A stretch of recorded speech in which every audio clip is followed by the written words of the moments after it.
What do the Magi see when they enter the house? Well, in the arms of Mary, they see the face of Jesus, which is the face of God. Jesus, as Son, manifests in the love of the Holy Spirit the face of his Father. And seeing this, the Magi feel an intense joy, and their hearts are drawn towards this sweet infant.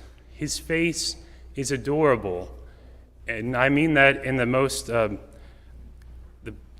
perfect sense, which means that his face was worthy of adoration, and that's why these holy pilgrims fall on their faces and do him homage. And at this, Mary smiles, and the little infant looks upon them, accepting them as the first fruits of his redemption. And seeing his holy face is enough for them, and they return home overflowing with the joy of salvation. They are forever changed at having seen his face only briefly. And for us as Christians, the holy face of Jesus is very important. Consider first the importance of the human face. There is nothing else like it in all of creation. Unlike the faces of animals, the human face expresses rationality, and the eyes alone illustrate this. If I were to show you two sets of eyes, one human and one animal, you would know immediately which is which, because human eyes radiate personhood, and an animal's eye shows no evidence of rationality or personhood. If you look at them, it's like no one's home, right?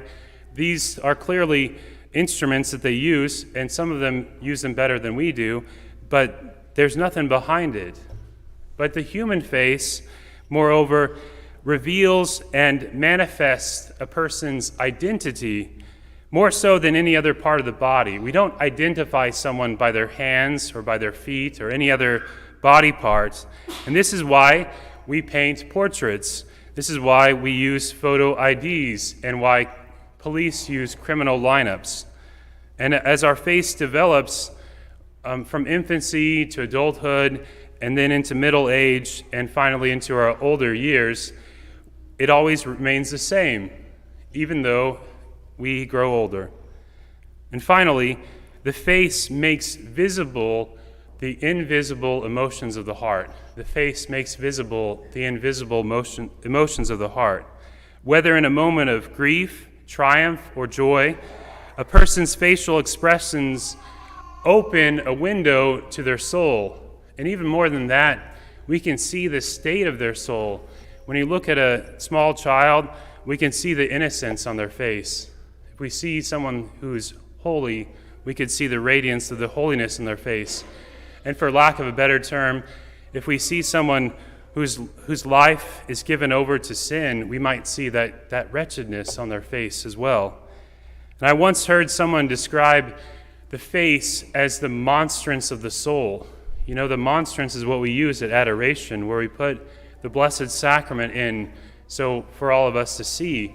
That's what the human face is for the soul. It is the monstrance of the soul. And that's why God designed us for face-to-face communication, because the face communicates something more.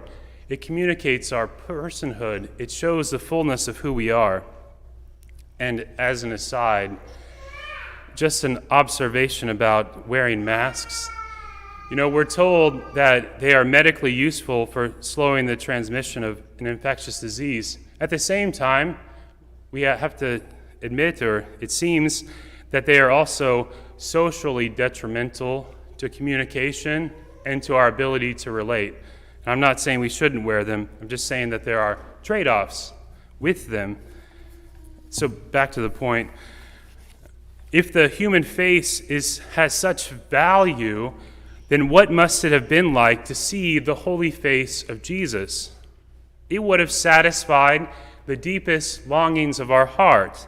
Again and again in the Old Testament, we hear this desire to see the face of God. And this is one of my favorite Psalms, Psalm 27. This is what it says: "Of you my heart has spoken, seek his face. It is your face, O Lord, that I seek. Hide not your face from me.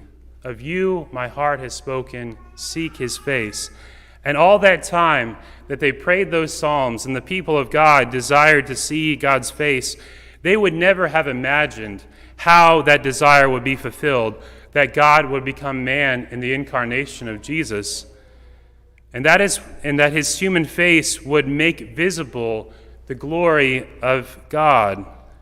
And so we can easily imagine Mary looking upon the face of her son for a considerable amount of time, especially when he was an infant, but throughout those 33 years of his life as well. And so this is our model, that we ought to seek the holy face of Jesus constantly in prayer, in his word, in the Holy Eucharist. And this encounter will bring us salvation and transformation as it did for the Magi. The radiance of Jesus' face will shine upon ours and so conform our faces to the likeness of his. And then we will grow more and more like the one whom we love. Saint Therese, the little flower, had a great devotion to the face of Jesus. When she entered the convent, she took the name Sister Therese of the Child Jesus of the Holy Face. And she had a little piece of paper that had an image of the Holy Face on it. And at the bottom of that piece of paper, she wrote, "Make me resemble you, Jesus. Make me resemble you." And she took that piece of paper and she rolled it up and she put it in a little container and she pinned it above her heart where she wore it all the time. Make me resemble you. This should be our prayer as well. When we seek the face of Jesus, we should ask him to make us resemble him. That seeking his face, we might see salvation and transformation. That seeking his face, we might have the desires of our hearts fulfilled and grow in his own likeness.